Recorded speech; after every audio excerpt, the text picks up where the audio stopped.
La méditation de ce 9 septembre est intitulée « Armés pour le conflit ». C'est pourquoi prenez toutes les armes de Dieu afin de pouvoir résister dans le mauvais jour et tenir ferme après avoir tout surmonté. Éphésiens 6, 13. Plusieurs ne comprennent pas la nature du conflit opposant le Christ à Satan au sujet des âmes humaines. Ils ne réalisent pas que s'ils se tiennent sous la bannière ensanglantée du prince Emmanuel, ils doivent accepter à prendre part à ces conflits et à livrer une lutte décisive contre les puissances des ténèbres. En pensant au conflit, Paul écrit aux frères d'Éphèse les exhortant à être forts, non faibles, non vacillants, ballottés comme les vagues de la mer. Mais en quoi doivent-ils être forts? Dans leur propre puissance? Non.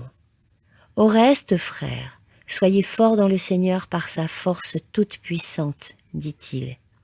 Revêtez-vous de toutes les armes de Dieu, afin de pouvoir tenir ferme contre les ruses du diable.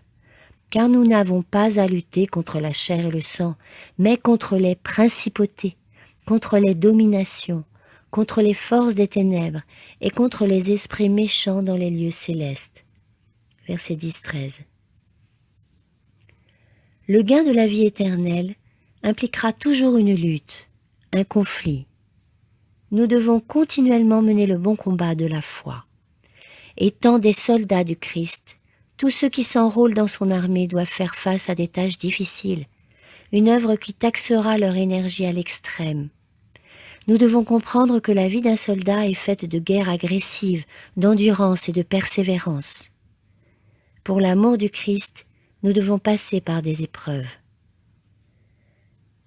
On ne gagne pas des victoires en effectuant des cérémonies, en faisant de l'exhibition, mais simplement en obéissant au généralicisme, l'Éternel, le Dieu des cieux.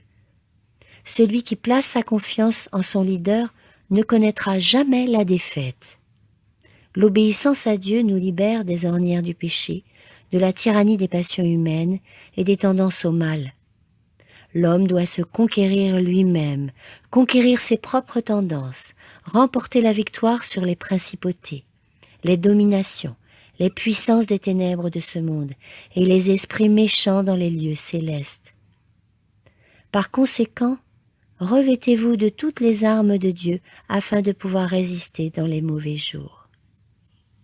Amen.